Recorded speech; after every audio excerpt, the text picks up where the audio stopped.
In the year 2157, humanity had been engaged in a tense Cold War with the Viridian Collective, an alliance of 3 advanced alien species, for nearly 2 decades.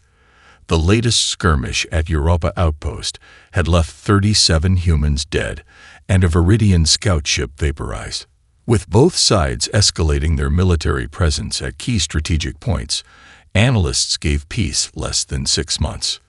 Dr. Amara Chen watched the memorial service for the Europa victims from her laboratory at the Xenolinguistic Institute, her fingers absently tracing the outline of the locket containing her parents' ashes.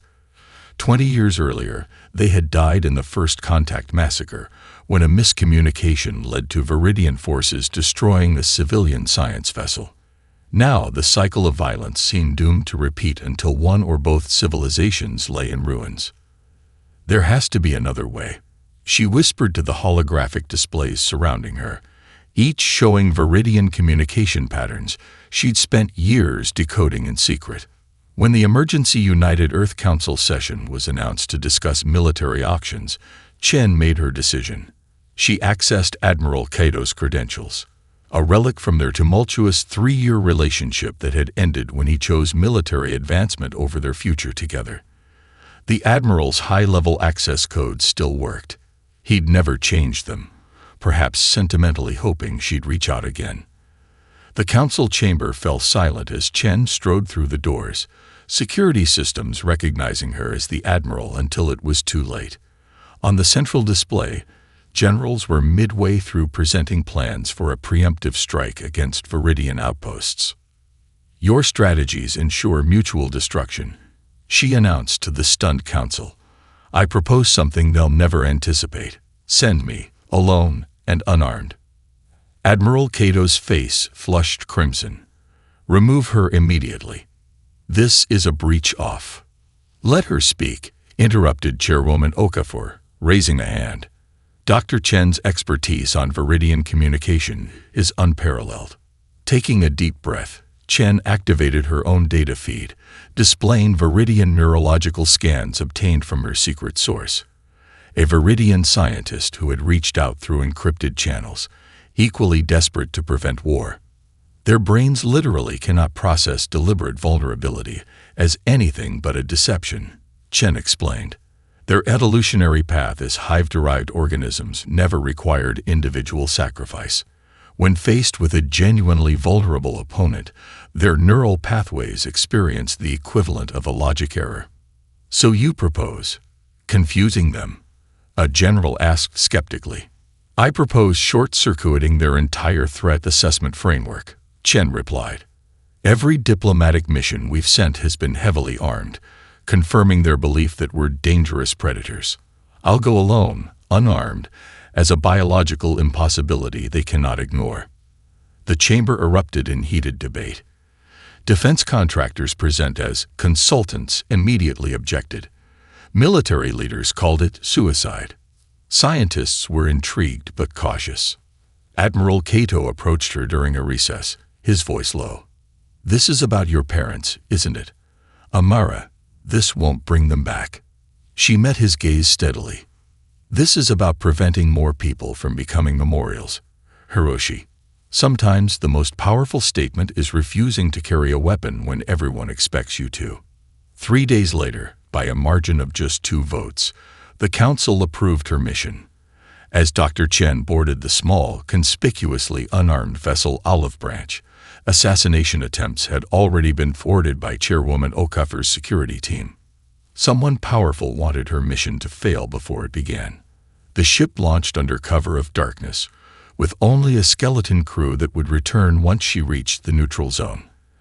As the last human faces disappeared behind the airlock, Dr. Chen touched the small locket containing her parents' ashes and whispered, "This time, we try something new." The journey to Proxima Centauri's second moon felt longer than the actual 3 weeks it took. Dr. Chen spent most of it in a state of hypervigilance, checking and rechecking the Olive Branch's systems. The ship was small and efficient, conspicuously lacking weapons arrays or defense grids that normally bristled from human vessels. On the 12th day, as she slept, the life support system failed without warning. Chen awoke gasping, the cabin temperature plummeting and oxygen levels dropping precipitously. Her fingers, already turning blue, fumbled with the emergency protocols.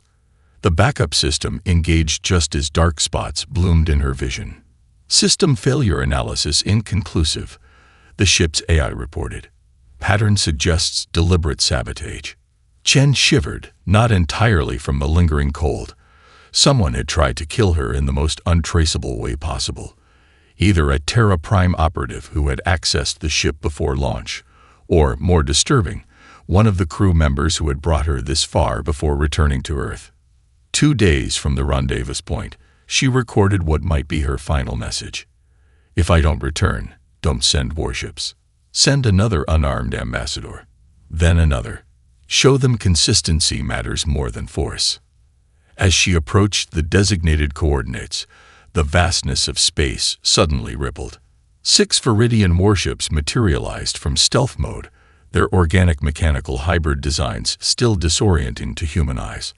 Like massive insects made of living metal, her vessel's rudimentary sensors screamed warnings as energy readings indicated charged particle cannons locked onto her position. Olive branch to Viridian fleet, she transmitted, steadying her voice despite her racing heart. I am unarmed and alone. Scans will confirm. For 17 excruciating minutes, they'd made no response. Chen occupied herself by reciting Viridian poetry in their native clicking speech, a linguistic challenge that also calmed her mounting panic. Her covert Viridian contact had taught her the verses, explaining they held cultural significance dating back to the species' pre-spaceflight era. Finally, a transmission arrived. Proceed to coordinates. Deviation will result in termination. The Viridian docking bay was deliberately intimidating. Massive weapons systems tracked her every movement, and armored soldiers lined the walkways. As her airlock opened, the atmosphere sampling caused her to cough violently. They'd adjusted the air mixture to the very edge of human tolerance. A test, she realized, forcing herself to stand straight despite burning lungs. The Viridian diplomatic triad awaited, 9 feet tall with iridescent exoskeletons and multiple jointed limbs that moved with unsettling precision. The central figure, bearing the insignia of the collective's high command, approached with scanning devices humming. Your vessel contains no weapons, it stated in a harsh Viridian trade language. Explain this malfunction. Chen replied in formal High Viridian, a language no human was supposed to know. Not malfunction. Choice. The effect was electric. The triad's communication appendages flared with bioluminescent patterns she recognized as alarm. Soldiers raised weapons instinctively, targeting appendages twitching. Impossible. The leftmost Viridian clicked rapidly. Who taught you forbidden speech forms? Instead of answering, Chen removed her environmental suit, standing before them in simple clothing. Search me, she offered, extending her arms. I have come to understand, not to threaten. What followed was a humiliating 6-hour examination where every part of her body was scanned, sampled, and scrutinized. They extracted blood, tissue samples, even cerebrospinal fluid, searching for hidden technology or weapons. Chen endured it silently, understanding her discomfort was necessary for the greater mission. When they finally assembled in the diplomatic chamber, the Viridian thinker, a being named Xilanthi, spoke. We have determined you are unaugmented and genuinely defenseless. This contradicts all predictive models of human behavior. Exhausted but determined, Chen smiled for the first time. Perhaps what you call a contradiction, we call hope. Xilanthe's compound eyes reflected the chamber's lights and fractals. Explain this. Hope. Word of the unarmed human ambassador exploded through the collective's networks. On the Viridian homeworld, Supreme Commander Earth Kezel smashed a holographic display in rage, his exoskeleton flushing deep crimson. It's a deception. He roared to his war council.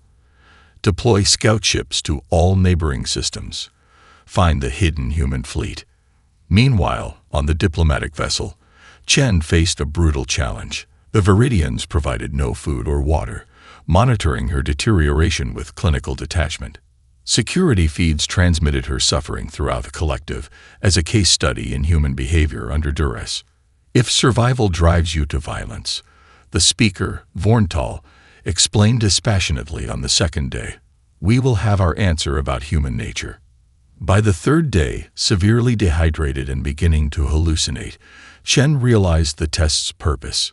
Using her remaining strength, she dragged herself to the chamber's center, where water had been deliberately placed visible but out of reach, a psychological torment designed to break her resolve. Instead of lunging for it, she sat cross-legged before the water and began to sing, a haunting earth lullaby her mother had taught her. Though her voice cracked from thirst, she continued, meeting Seleth's compound eyes with unwavering intensity. You would die to prove a point, the Viridian thinker asked, mandibles clicking in what Chen recognized as their expression of confusion. Sometimes, Chen whispered through parched lips, the message is worth more than the messenger. An hour later, as she lapsed into unconsciousness, the Viridians relented, administering fluids. When she awoke, their demeanor had subtly shifted. The atmosphere in her chamber had been adjusted to perfect human parameters. Rather than resuming standard diplomatic protocols as expected, Chen introduced a radical approach. Using a small projector from her personal effects, she displayed Earth's darkest moments: wars, genocides, environmental catastrophes. This is our shame, she explained as images of nuclear devastation filled the room. We show you our wounds not as excuses, but as lessons learned. The Viridians, evolved from hive-minded ancestors, had no cultural concept of public self-criticism. Their histories were carefully curated propaganda showcasing only strength and victory. Chen's willingness to expose human flaws created cognitive dissonance they couldn't resolve with existing mental frameworks. On the fourth day, something extraordinary happened. Selenthi dismissed the guards and revealed a stunning secret. Our evolutionary path diverged from yours. But before that, millennia ago, our biologists believe our species may have shared common ancestors transported across stars by some ancient race. Chen's scientific training recognized the bombshell implication. Humans and Viridians, despite their differences, were distant genetic cousins. Then we are family who has forgotten each other, she suggested, extending a trembling hand. After a moment's hesitation that seemed to last eons, Selenthi extended a multi-jointed appendage. Come, the Viridian said. There is something you must see on our true vessel.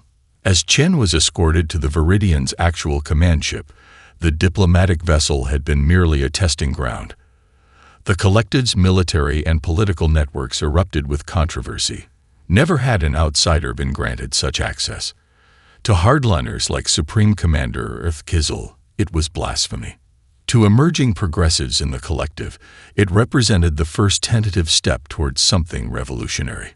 The Viridian social media equivalent blazed with unprecedented public debate, a species that operated on consensus suddenly finding itself divided. Why show me now? Chen asked, as they traversed a biomechanical corridor that seemed to pulse with life itself. Because Selethi's translator device conveyed with what sounded almost like emotion. You have demonstrated a capacity we believe biologically impossible in predator species, the willingness to die not for territory or resources, but for an idea. The Viridian command vessel defied human architectural concepts. Half-grown, half-built, its corridors pulsed like arteries, walls embedded with neural networks that responded to the crew's biochemical signals. As Chen followed her hosts deeper into its labyrinthine structure, she noticed Viridian crew members collapsing as they passed, experiencing what appeared to be seizures. They are not accustomed to your emotional radiation, Selenthi explained. Your species broadcasts feelings with an intensity that overwhelms our receptors.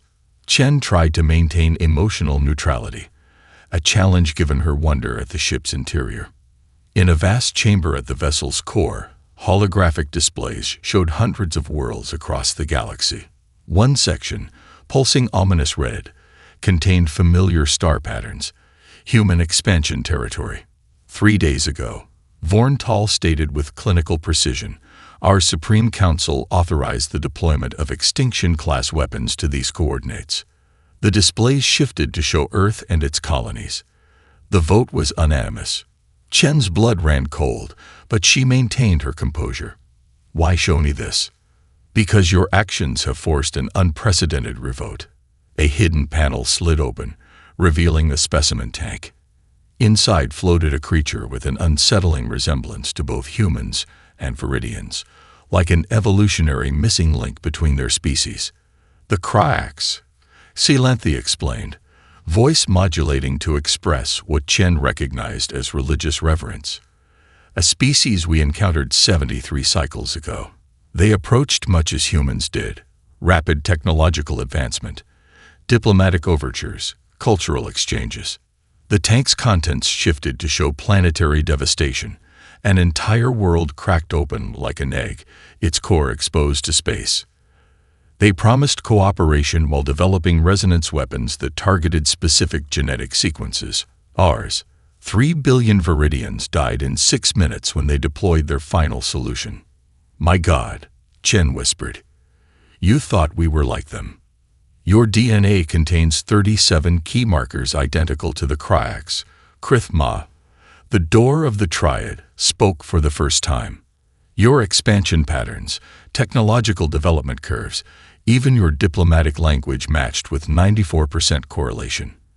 And now, Chen asked, now you have done what the Cryax would find biologically impossible, voluntarily placed yourself at our mercy. Silanthe's appendages performed a complex gesture Chen couldn't interpret. Our predictive models have failed. Meanwhile, on Earth, the situation deteriorated rapidly. Admiral Cato had grown increasingly anxious as days passed without word from Chen. Under pressure from military factions, he invoked emergency powers, seizing control of a stealth battle group. She's been gone too long, he announced to his loyal officers. Either she's dead or compromised. We're going in.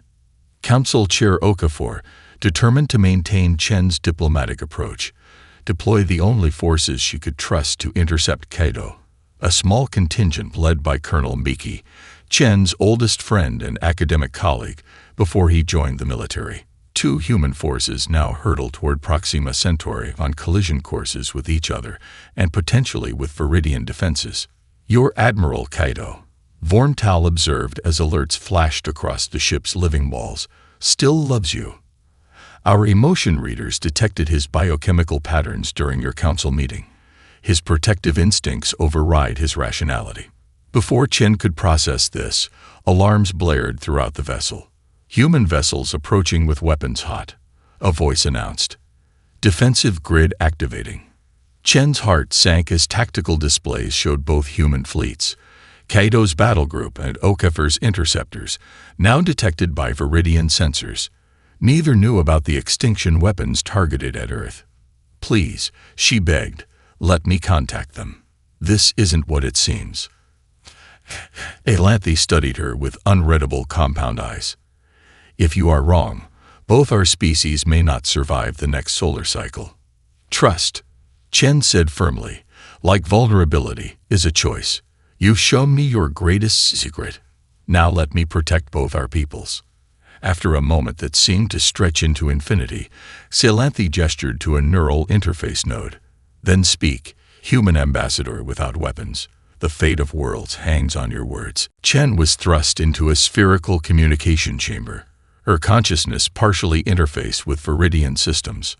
Floating in its center, she established quantum-entangled connections with both approaching human fleets simultaneously, her digitized presence appearing on their bridge displays. Admiral Cato, Colonel Mbiki, stand down immediately, she commanded, her avatar glowing with the unmistakable bioluminescence of Viridian technology. The situation is far more complex than you realize. Cato's face contorted with a mixture of relief and anger. Chen, are you under duress? Blinked twice if. Oh, shut up, Hiroshi, she interrupted. Your hero complex nearly doomed humanity. The Viridians were planning our extinction based on mathematical models predicting we'd become the next Cryax. My mission interrupted a preemptive strike. As proof, she authorized the Viridians to transmit their extinction weapon schematics to both fleets, revealing capabilities that dwarfed humanity's most advanced defenses. They could have eliminated us any time, Chen explained. My presence forced them to question their assumptions. After tense negotiations, both human fleets withdrew to predetermined coordinates. As the communication ended, Chen collapsed, the neural interface taxing her human physiology beyond its limits.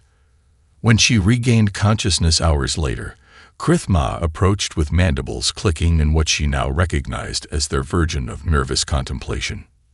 The collective council has deliberated for 27 continuous cycles, the door announced. We'd propose something unprecedented.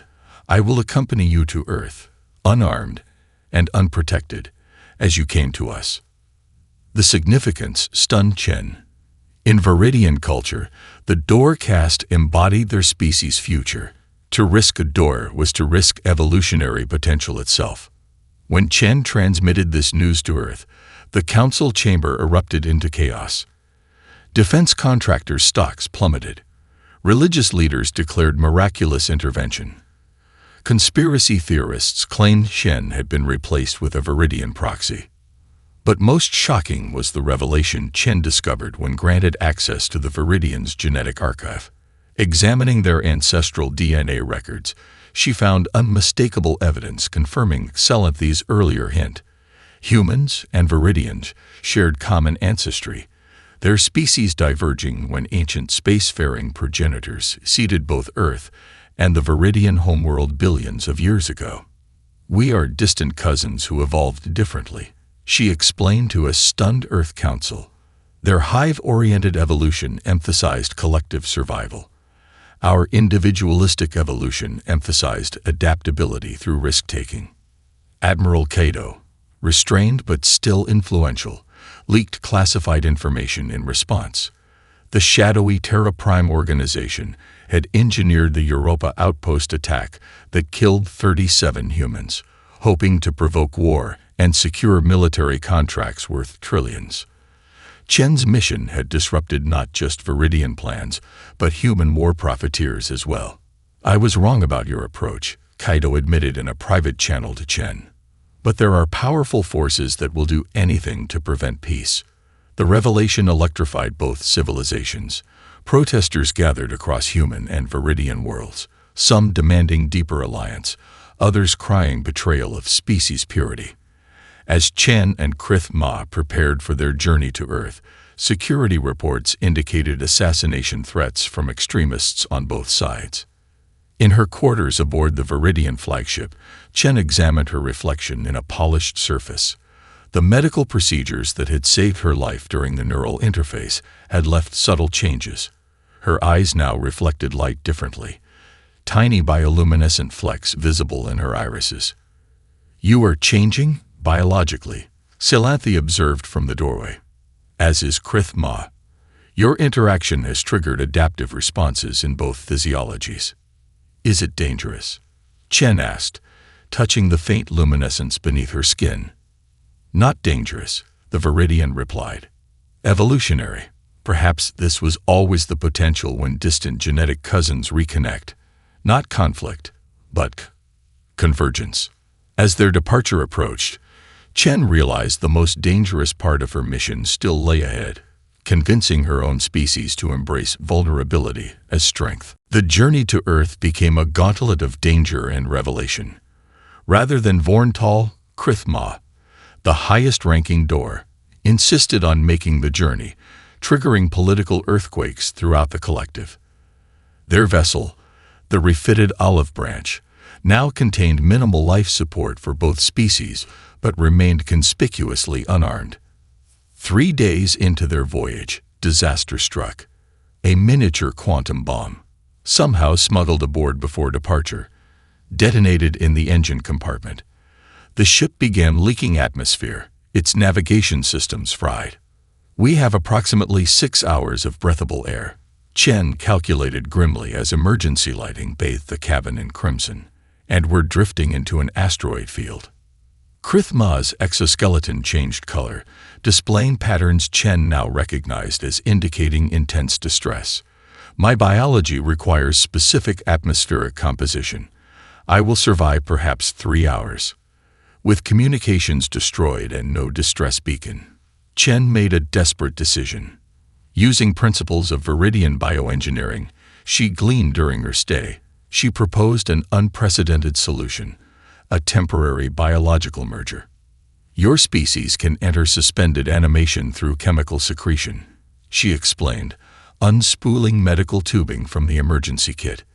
If we create a circulatory connection between us, my body can filter your blood while providing enough oxygen for basic functions. The procedure was excruciatingly painful for both. Chen's immune system fought the alien biochemistry, while Krith Ma's body instinctively resisted the unnatural connection. For 13 hours they remained linked, Chen drifting in and out of consciousness while manually operating the filtration equipment with her free hand. As darkness encroached on her vision, the airlock suddenly cycled. Colonel Mbiki's face appeared, his expression shifting from professional determination to shock at the scene before him. A human and Viridian, physically connected by medical tubing, both barely alive but sustaining each other. The medical team wanted to separate them immediately, but Mbiki, recognizing the symbolic power of the image, ensured the scene was documented. People need to see this, he said quietly to his communications officer. This changes everything. During their recovery in the medical bay of Mbiki's ship, Krith Ma revealed something astonishing. The bomb was Viridian manufacture, specifically from Supreme Commander Kazil's faction. They would rather risk war than alliance. We have similar problems, Chen admitted, showing intelligence reports about Terra Prime's infiltration of Earth's defense networks. As they approached Earth, recovered but forever changed by their shared trauma, they crafted a radical proposal. Rather than standard diplomatic protocols, they would address both species simultaneously via quantum-entangled broadcast, sharing their unfiltered experiences. Such transparency violates every diplomatic principle, Krith Ma noted, mandibles clicking in what Chen now recognized as wry amusement. Exactly, Chen replied with a weak smile, the bioluminescent flecks in her eyes briefly glowing. Like coming unarmed to an enemy, it's so unexpected it just might work. Earth came into view, its blue-white curve awakening something primal in Chen. But it wasn't quite the homecoming she'd expected. The planet's orbital defenses were fully activated, yet alongside them floated millions of civilian vessels, private shuttles, corporate transports, even antique spaceplanes, launched spontaneously by people determined to witness this historic moment. Your species is chaotic, Krith Ma observed, compound eyes taking in the disorganized cloud of vessels. Gloriously so, Chen agreed. No central authority ordered this. Millions made individual choices to be here. As their ship approached the massive civilian flotilla, something unprecedented occurred. Each vessel, from the tiniest personal shuttle to massive cruise liners, switched off their defensive systems, a gesture of welcome visible on Krith Ma's tactical displays as thousands of weapon signatures winked out. They understand, Chen whispered, tears floating from her eyes in zero gravity. Without being told, they understand. Krith Ma's exoskeleton shifted to a color Chen had never seen before. Perhaps, the Viridian said softly, both our species have been waiting for permission to hope. As their ship entered Earth's atmosphere, global communication systems simultaneously broadcast an unauthorized transmission, graphic footage of Chen and Krith Ma's blood-sharing ordeal that had saved their lives. Hackers from both species, working together, had infiltrated planetary networks to ensure the unfiltered truth reached everyone. The effect was seismic. Public opinion shifted dramatically as billions witnessed the visceral image of two species literally keeping each other alive. Religious communities declared it a sign of divine intention. Medical researchers noted the biological compatibility suggested deeper connections than previously understood. Terra Prime responded with desperation. As Chen and Krith Ma's landing craft descended toward New Nairobi's United Earth Council headquarters, multiple surface-to-air missiles launched from compromised defense platforms. Colonel Mbiki's security team neutralized 2 missiles, but the third struck near the landing pad. Through swirling smoke emerged a sight no one expected. Krith Ma's exoskeleton curled protectively around Chen, the Viridian using its own body as a shield. Both survived, though Krith Ma's protective carapace was severely damaged, exposing vulnerable inner tissue. Live feeds captured the moment the wounded Viridian straightened to its full 9-foot height, blue ichor leaking from its injuries, and addressed the stunned crowd in perfect English. If peace requires blood, let it be freely given rather than violently taken. The attempted assassination backfired spectacularly. Within hours, spontaneous demonstrations erupted across Earth and its colonies. Simultaneously, on Viridian worlds, unprecedented public assemblies formed. A species that rarely gathered outside pheromone-bonded clutches was spontaneously forming new social structures. At the emergency council session, Krith Ma refused medical treatment until addressing the representatives. Its damaged voice apparatus created haunting, painful harmonics as it struggled to speak. Your oceans contain single-celled organisms that join together to create entities greater than themselves. Your bodies contain mitochondria, once separate life forms now essential to your cellular function. Symbiosis is not merely an option for advanced life. History suggests it is inevitable. The speech was interrupted when Admiral Cato stormed into the chamber with tactical forces, not to attack, but to present evidence. His intelligence team had uncovered the full Terra Prime conspiracy, revealing corrupt council members who had profited from prolonging the conflict. I was wrong about Chen's approach, Cato admitted publicly, and I was blind to the corruption in our own ranks. As the conspirators were detained, Chen addressed the council with Krith Ma standing weakly beside her. We've discovered there's a third faction working against both our species, remnants of the Krayaks who survived their war with the Viridians. They've manipulated both sides for centuries. The revelation unified human and Viridian leadership against a common threat. But the real test came when Chen proposed the next radical step, integrated settlements where both species would live together. Not isolated enclaves or diplomatic compounds, she insisted, the bioluminescence in her eyes intensifying with emotion. Real integration, sharing technologies, cultures, and spaces. The proposal triggered violent protests from purists. Religious extremists declared it unnatural. Military hardliners predicted security disasters. Yet one unexpected voice changed everything. Admiral Cato, once Chen's fiercest opponent, stepped forward with medical scans of both Chen and Krith Ma. Their shared trauma has triggered unprecedented cellular adaptation. He explained, projecting the images. Their biologies are evolving in response to each other, creating compatible pathways where none existed before. This isn't just diplomacy, it's evolutionary biology in action. When a council member objected, questioning if humanity should maintain its biological purity, a young medical officer named Dr. Santos stepped forward unexpectedly. Purity, she challenged. Mitochondrial DNA proves humans already contain alien genetic material from ancient biological mergers. We are walking symbioses, always have been. As debate raged, Chen and Krith Ma quietly withdrew to a medical facility. In privacy, they examined their changing bodies, the luminescent patterns spreading under Chen's skin, the human-like neural pathways developing in Krith Ma's exoskeleton. We're becoming something new, Chen whispered. Not new, Krith Ma corrected. Something remembered. The Krayaks feared this potential, which is why they tried to keep our species divided. Outside, humanity faced its greatest test, not of strength or technology, but of imagination. 1 year after Chen's momentous mission, Europa Station, built on the site of the initial conflict that nearly triggered war, hosted the most significant diplomatic summit in human history. The transparent, weaponless facility featured revolutionary architecture, allowing both species to inhabit shared spaces despite different atmospheric requirements.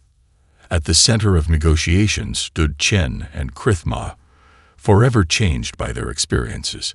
Chen now hosted viridian, symbiotic organisms in her bloodstream, a permanent biological reminder of their shared ordeal that gave her limited ability to process viridian atmospheric elements.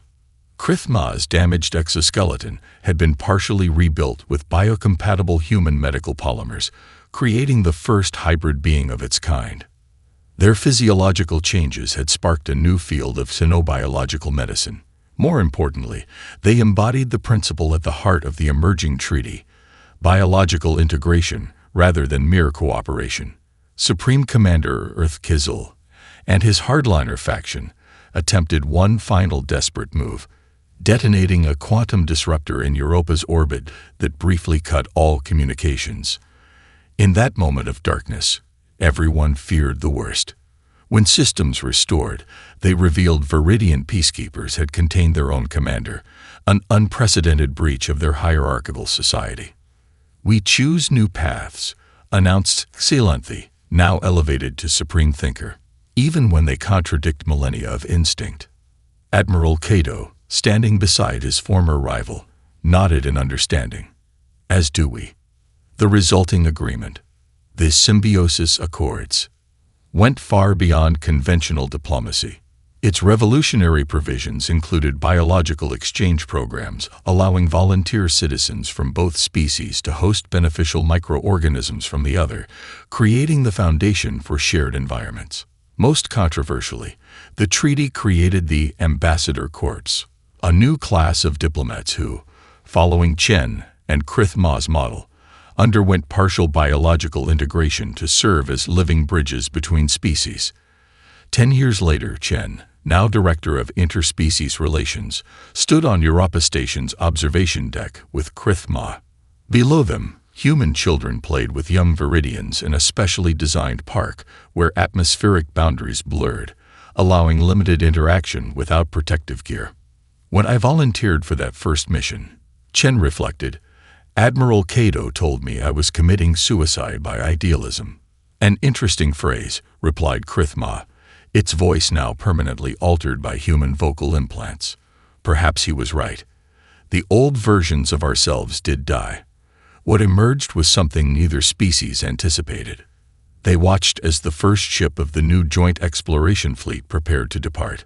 Unlike traditional vessels, the evolutionary leap had been grown rather than built, using combined human and viridian biotechnology. Its mission: to establish contact with 7 other sentient species, now reaching out to the unprecedented Human-Viridian Alliance. "The Krayaks believed division was strength," Chen said. "They nearly destroyed both our species by keeping us suspicious of each other. And now they face what they fear most: united cousins who understand that vulnerability creates possibility." Krithma finished. As the evolutionary leap engaged its organic propulsion system, a message transmitted to all worlds in the Alliance: "We go forward transformed, carrying questions rather than certainties, seeking understanding rather than dominance." From distant observatories throughout the galaxy, other civilizations watched with fascination and trepidation. The day humanity sent an ambassador without weapons had indeed changed everything, not just for humans and viridians, but for the fundamental understanding of how advanced species might evolve together rather than in competition. And in deep space, at the galaxy's edge, the remnants of the Krayak civilization observed with growing alarm as their careful manipulations of biological cousins collapsed into something they had never anticipated: powerful enemies becoming even more powerful allies against their ancient destroyer. Chen smiled, the bioluminescence in her eyes gleaming like stars. "What comes next," she whispered, "is uncharted territory."